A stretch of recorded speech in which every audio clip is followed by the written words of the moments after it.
Good afternoon, everyone. Country Flyboy here, and today, IFR in the MilViz Cessna 310. So we're going to do an IFR flight, and we're going to show you just everything this aircraft has to offer. As you can see, it is very well equipped for IFR flying. Let's go over some of the things it has. So the first thing you should notice is it has the GNS 530-430 navigation system. We have a GNS 530 for the Navcom 1 and GNS 430 for the Navcom 2. In addition to that, we also have an ADF. So what that gives us is 2 VOR radios and an ADF. It also gives us 2 independent GPS systems, although the HSI can only pull from GPS 1 anyway. But this here does have its own CDI that you can use. So that's nice. We have dual RNAV and we have 2 RNAVs, so we are RNAV capable. We can fly VORs, multiple VORs, and we also have an ADF. In addition to that, as part of IFR equipment, we also have DME. Now, the GNS 530-430 has its own distance information readout, and that can be used in place of DME. So if the DME itself fails, you can use the GNS distance readout information as DME. They are interchangeable, but it is nice to have a separate DME indicator. We also have a RMI. So how the RMI works is it basically points to whatever radio station we tell it to. The green arrow, which you can't see right now because the yellow arrow is overriding it, but the green arrow points at the ADF. The yellow arrow will point at either VOR number 1 or 2, which we can decide upon which with that switch right there. And it also has an HSI. This HSI has a built-in CDI. The CDI can pull from either the GPS, Navigation Radio 1, or Navigation Radio 2. It will pull from either of those 3. Also, that HSI is slaved to the magnetic compass, so you don't have to worry about constantly readjusting it for gyro drift.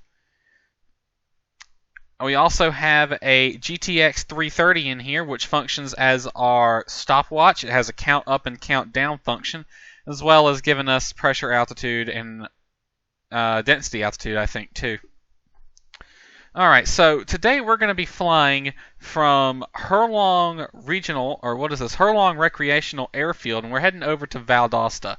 So we're going to be flying an ODP out of Herlong. Real quick, I'm going to read through the takeoff minimums for Herlong. Alrighty. Takeoff minimums are standard for all runways here at Herlong. There are 2 departure procedures. Runway 7 is climb heading 071 to 800 before turning right. Let me go into top-down view real quick. Oops. Top-down view. So this is runway 7 right here, and here's runway 11, which is what the other ODP is for. These 2 here are closed runways, so we don't have to worry about them. But runway 7 is climb heading 071 to 800 before turning right.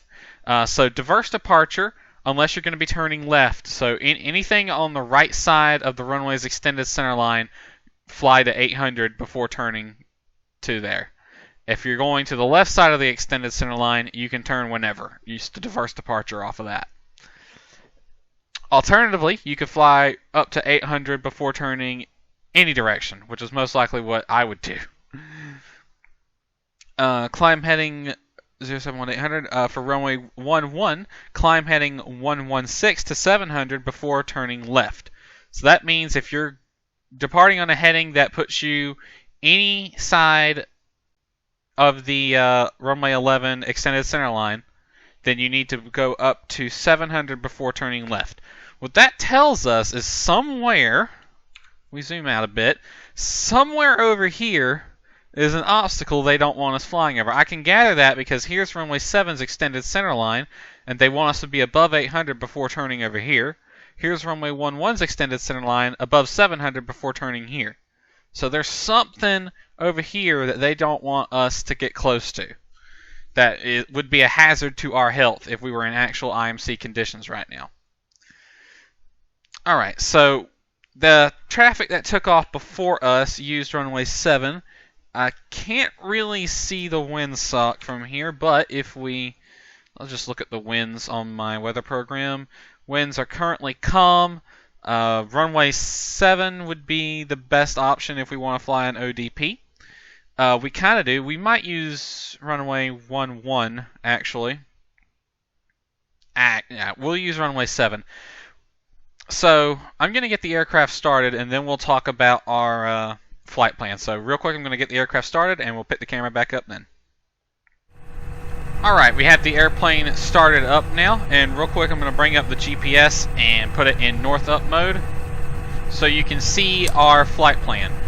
The flight plan is depart Hurlong and join an airway. If I look at the en route chart real quick on my iPad here, Victor 198.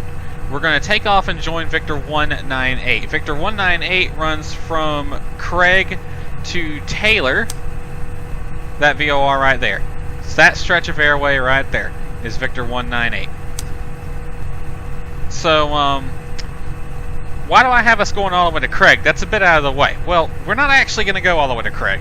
One trick I'm going to show you how to do once we get airborne is, if you need to join an airway, but the first waypoint is a bit out of the way, instead of going straight to any one of these waypoints, you can just have it go from a waypoint that's nearby, and we're just going to join the airway somewhere between Craig and Mulna. We might join probably right around Libby, but we have no intention of ever going to Craig. What we're going to do is, once we get airborne, I can do it now.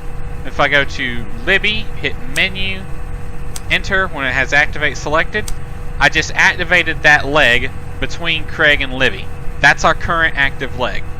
So we're going to join the airway somewhere on this magenta line. Never have any intention of going all the way to Craig. Alright. So, this aircraft, very well equipped for IFR, as we've discussed. Let's go over some of your fancy features on the GTX 330 here. If I select to altitude, you can see it's got pressure altitude. So this function button here lets you cycle between the functions it has. So here's flight time. If you click start, it does nothing. I believe that functions once you have weight off of the wheels. That's like wheels up to wheels down time. Altitude monitor is what you would use when you're airborne most of the time, and it shows you your altitude that's being transmitted to ATC. Outside air temperature and density altitude can be calculated. It will show it here. Outside air temperature is 24 degrees Fahrenheit, and the current density altitude is 1,884. Count up timer. Now here we can just simply click start or stop to activate a count up time, a normal stopwatch. Start or stop to start or stop it. Clear to clear it. Count down time is one of my personal favorite ones. If we select the cursor button, as you can see, it puts a cursor on the far left, and then we enter in a time. Say we want the countdown from 30 seconds. We'd put 00 for the hour, 00 for the minute, and 30 for the seconds. Now it's set to count down from 30, and there we go. Hit start to start it counting down. Stop to stop it. Clear will clear it. Actually, clear it will take it back to original. Clear again does nothing. So it'll just take it back to the original. And then back to pressure altitude. Alrighty. So the thing with the IFR tutorial we're going to go over is the proper way to fly this airplane IFR. So pretty much it's exactly the way we have discussed already. We're going to be talking mostly speeds today. The key thing is how to properly fly it during departure and approach, because once you're en route, it flies just like we've discussed before. So with IFR flying, you may want to give yourself a little bit more leeway. You may want to rotate at 90 knots instead of the 82 that the POH specifies, and that just gives you a little bit more room. Remember, you need to climb at a minimum climb gradient of 200 feet per nautical mile on departures when you're IFR. And real quick, let me bring up a picture I have here. Let's see, this one here.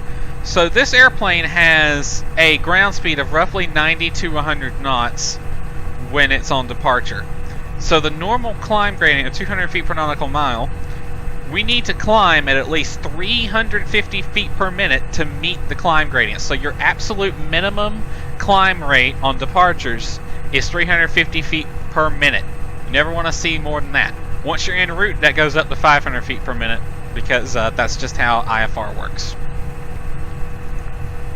Alrighty then, so that's useful to know. I'm going to taxi us out. We're not actually flying IFR as far as ATC is concerned.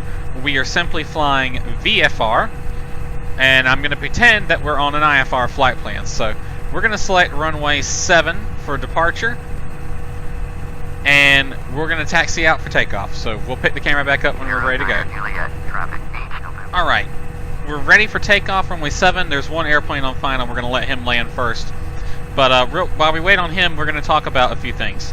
So I have the CDI set for VLOC mode, which is VORs, and the CDI is set for the outbound heading from Craig for the airway that we're going to join after takeoff. Heading bug is set for 071 as per the ODP.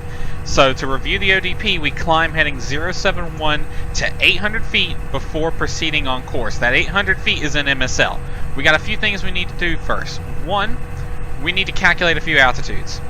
We need to calculate the 400 feet above field elevation. Actually, we need to calculate the 50 feet above field elevation and the 400 feet above field elevation altitudes. These are two important altitudes that we need to note. Not so much the 50, but we're going to do it anyway. Herlong's elevation is 86 feet. I'm going to add 50 to that, and that gives us 136. So 136 feet, roughly right there on the altimeter. That, we need to cross that prior to crossing the departure end of the runway. So runway 7, the numbers for the reciprocal runway, we need to cross them at 136 feet above the field. Now, I'm going to add 400 to that number. That gives us 536 feet right here on the altimeter. We need to cross this altitude in order to be safe to fly the diverse departure. Now, since we're going to be making a left turn off of departure, we really don't need to worry about the ODP because it specifies if you're making a right turn. We're gonna go ahead and maintain till 800 feet anyway, just for safety reasons. But I just want you to know that we don't have to worry about the ODP because we're turning left after departure, not right.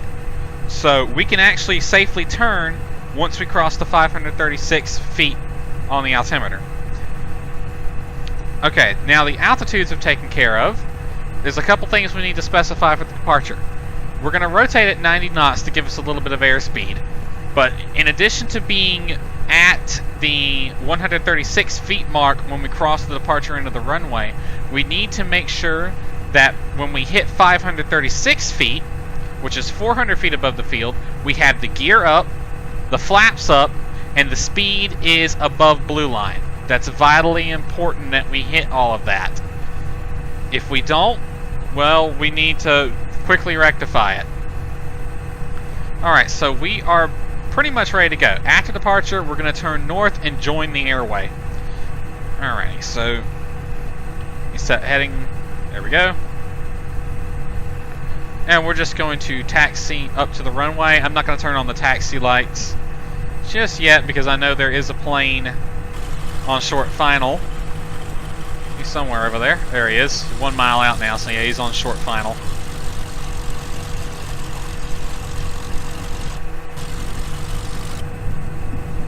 So we'll just hold here for him.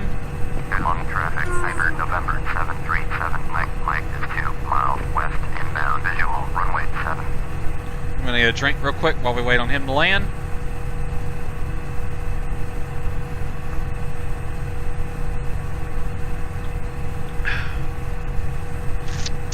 Nice bottle of water.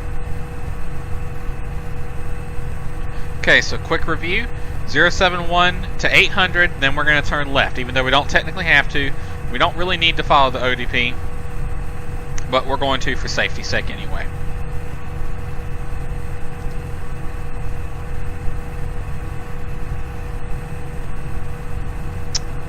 Piper Archer.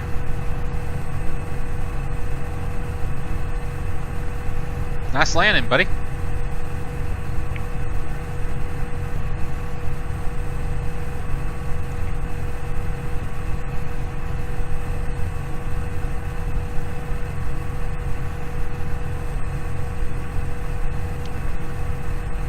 Now, since this is an uncontrolled field, we'd actually be calling approach right now to see if it's okay to depart. I know for a fact that's the only AI plane coming in right now. So at this point we would call approach and tell them we're ready to go, and they would actually hold us until he cancels his flight plan. But this is flight sim, we can actually go ahead and taxi out since he's cleared the runway now.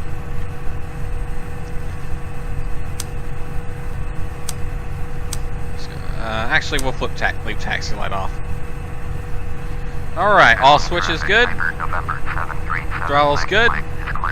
Those need to be in. Alrighty, we're taking off runway 7. And we're departing to the north. Traffic, Cessna, November 310 Bravo Victor, taking off runway 7, north departure. Okay. Here we go. So, we're going to line up on the runway. Remember, we're going to rotate at 90 knots, not 82 like we normally do. And that just gives us a little bit more speed, which is always nice to have. Alrighty.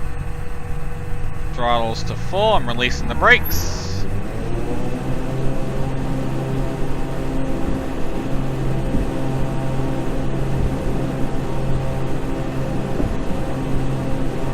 White arc. Red line. 90 knots, rotate. Positive rate, gear up. Alright, we are above the 50 feet and crossing the DER now. There's above blue line. We're going to hold blue line. Just above blue line.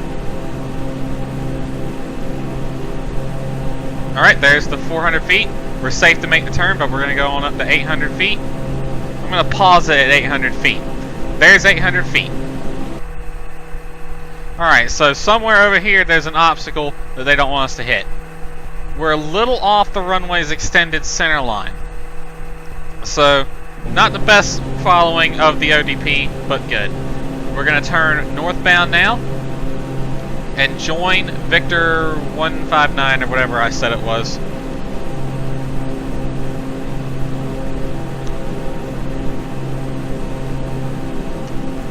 Alright, and from here on out, it's just like flying the airplane normally. So we're going to bring the throttle back to 25. Going to bring the props back to 25.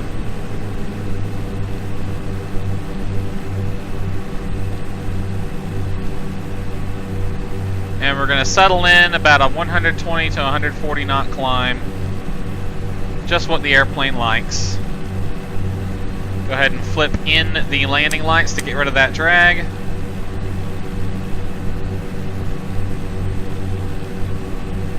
And just join the airway. And from here on out, up till about approach, it's just like flying VFR.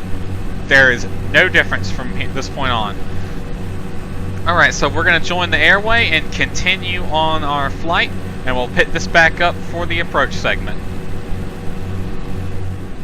Alright, we're approaching within 50 nautical miles of Valdosta, so now's a good time to get our weather. So real quick, if we can pick it up from this distance.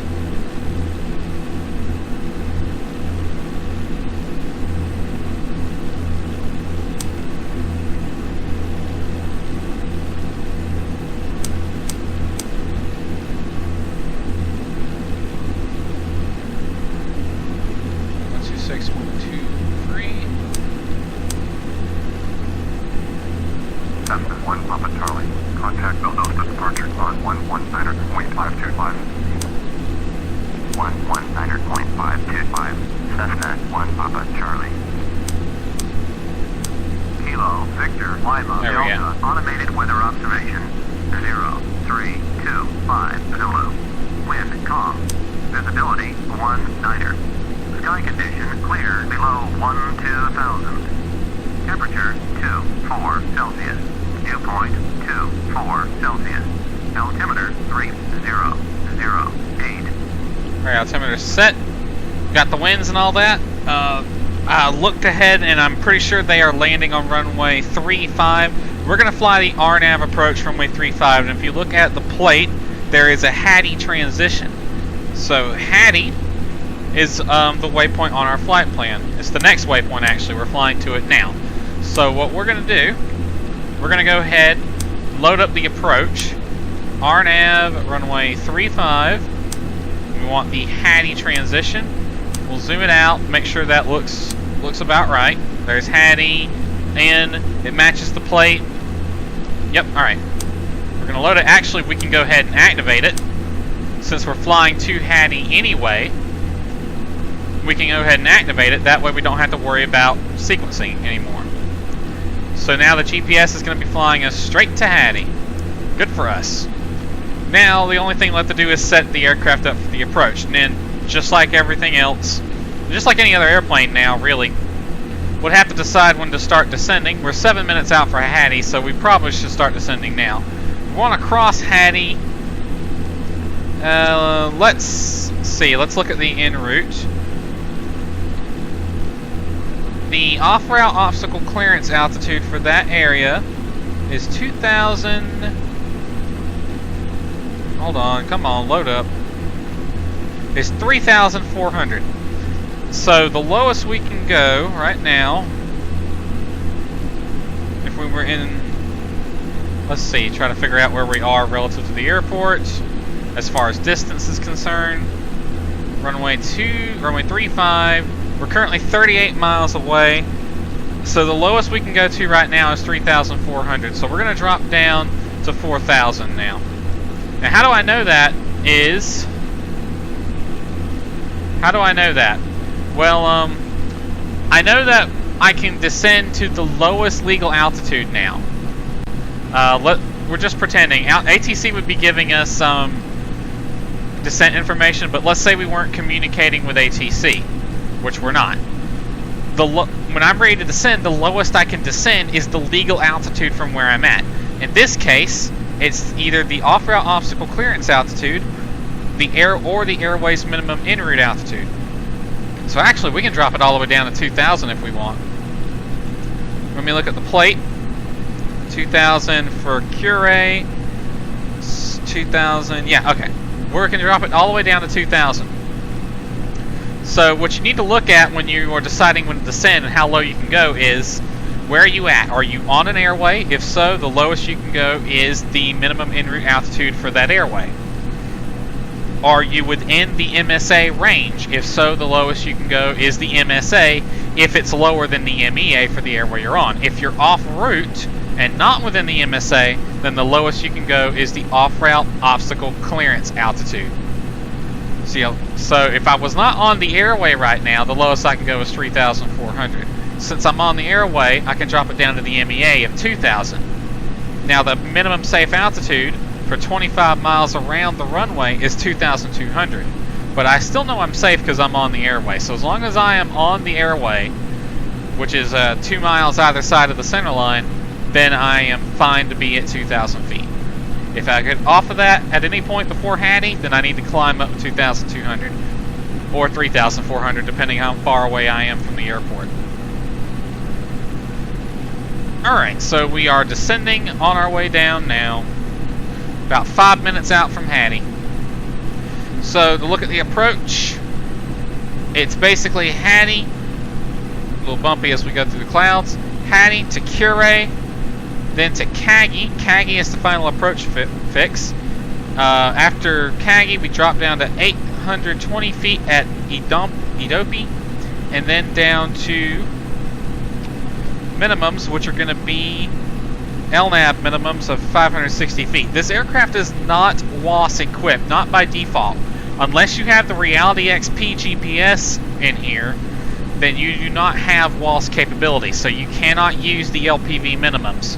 This aircraft also doesn't have actual VNAV either, so you can't use the LNAV VNAV minimums. We can sort of fake VNAV,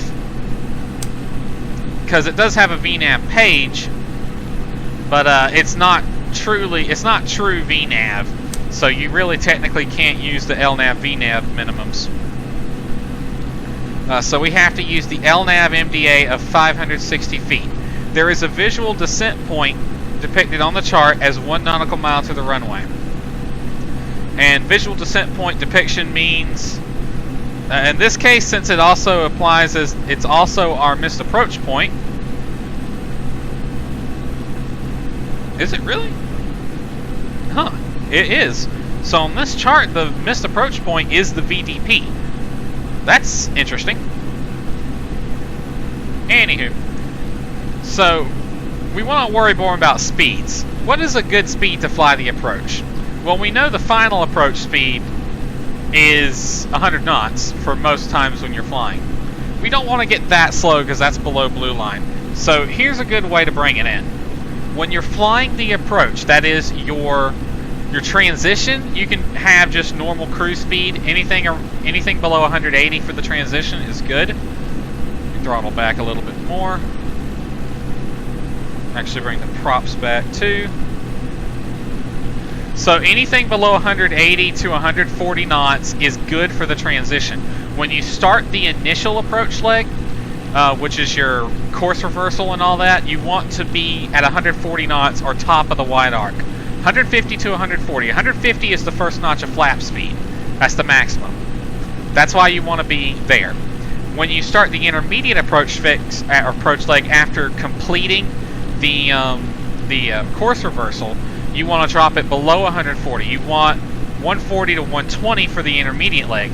Once you hit the final approach fix and are starting the final, you want to drop it down to 110 knots with the gear down and the flaps down.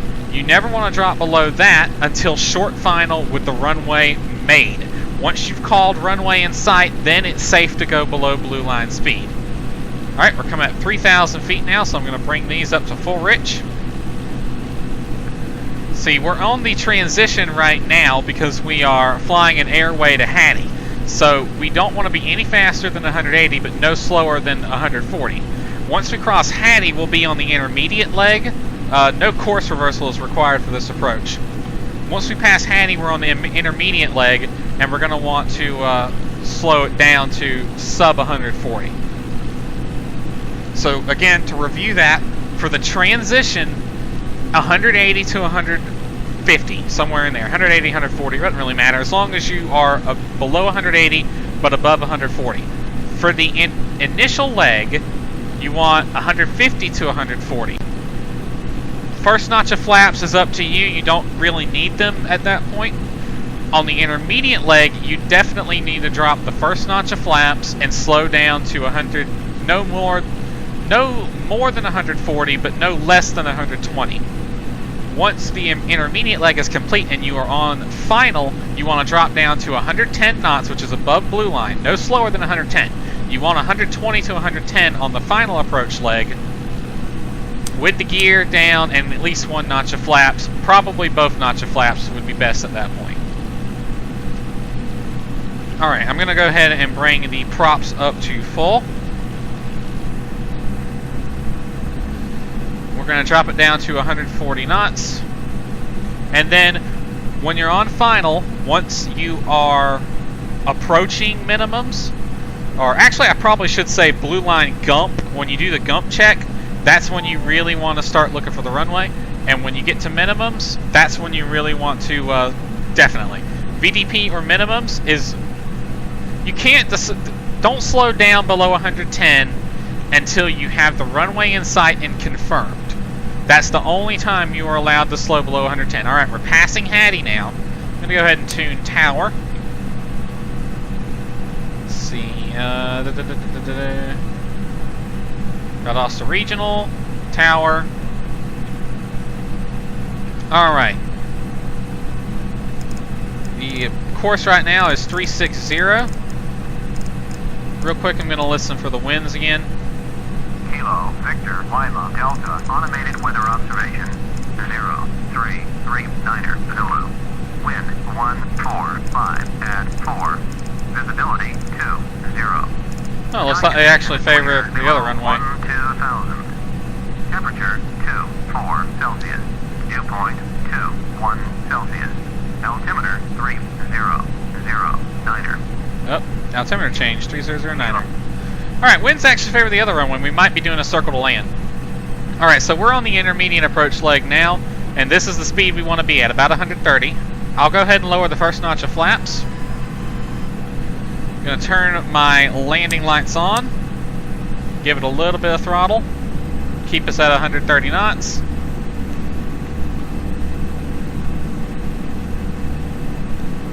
Alright, there's Cure. 356 is the course we can fly. GPS mode. Alright, so we're set up for the approach. 356, GPS mode. Approach lights are on Mauser. I actually see the lights now. So I'm going to go ahead and call the tower, tell them we're coming in. Valdosta Tower, Cessna November 310 Bravo Victor, 12 miles south to land.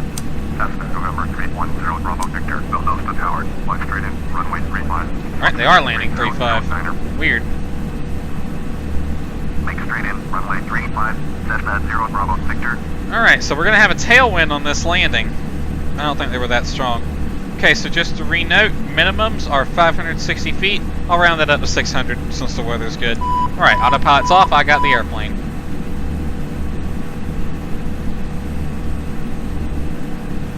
Alright, we'll just want to maintain 130 knots. As we approach Kagi, which is the final approach fix, we'll start dirtying up the airplane. I already got the first notch of flaps in. And we're below the leg extension speed. Those speeds I mentioned earlier will keep you below your maximums. But you need to be on top of that. Don't lower your gear until you're at the LE speed. It's like a plane popped in front of us and disappeared.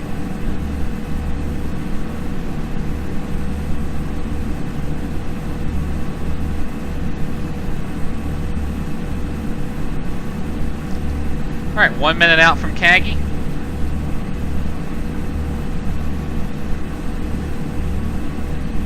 2,000 missed approach altitude.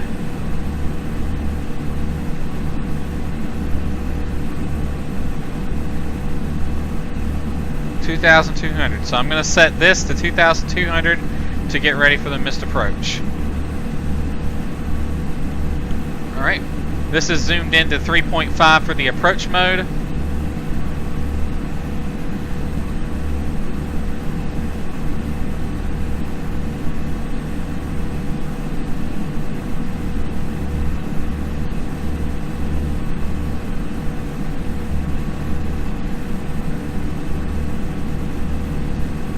Alright, I'm going to flip on the taxi light, get us ready for the landing. Alright, we're at Kagi now. I'm going to throttle back, drop the gear, slow down to 110 knots. I'll go ahead and drop full flaps. Bring that throttled in just a little bit. We can descend down to 820 feet now until we hit Idopi. Okay, the slowest we're allowed to go is 110. The fastest we're allowed to go is 120. Cleared to land, runway 35. Cleared to land, runway 35. Cessna 0 Bravo Victor.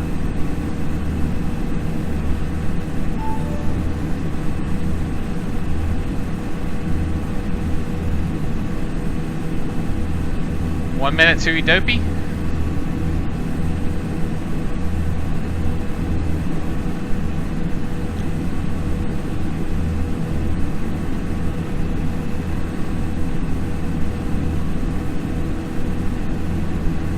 Alright, we've been cleared to land. I got the runway in sight. Blue line gump. Gas full rich. Undercarriage 3 green. Mixture full rich. Or gas is good. Undercarriage full green. Mixture full rich. Props full forward. Seatbelts checked good. Gump check complete. There's 1,200. Lowest we can go at the moment is 800. 820, so 900.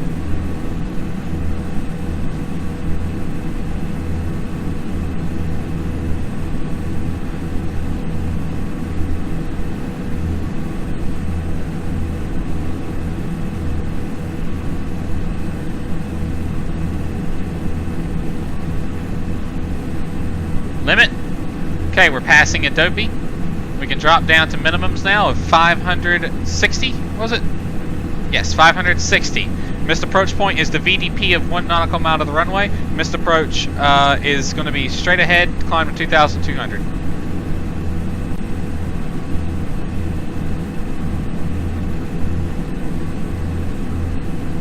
Approaching minimums. Missed approach point, runway is in sight. Minimums, landing. Okay, now that we are below minimums, now we can drop it down to the final approach speed of 100 knots like we do on normal landings. That is the only time, once you have the runway in sight and confirmed, like you would if you were going to be going down below minimums, that's the only time you're allowed to go below blue line on the instrument approach on this aircraft. Alright, so we're going to bring it right on in. There's the ding from plan G. Throttle down to idle.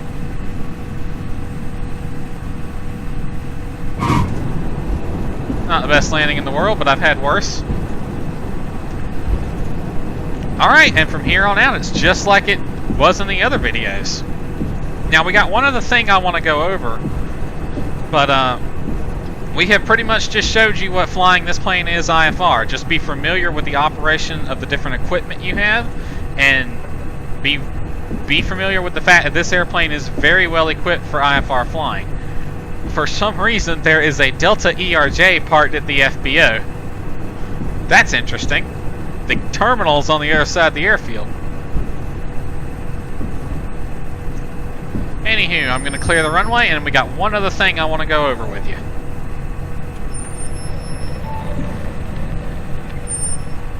That dinging from plan G. Cessna 0 Bravo Victor, contact ground on 121.7. Alright, I know I said I had one more thing I wanted to go over, but I have actually decided, since this video is long enough already, we're going to split that into another video. It's not going to be part of this series, it's just going to be sort of a special treat. So I'll record that as a separate video and put it up later. But hope you enjoyed this one. This was IFR in the MilViz Cessna 310. Hope you enjoyed it, and we will see you next time. Heading 310. Coming through the 400 feet altitude now. Okay, on this heading right here until we see the tail go through 268.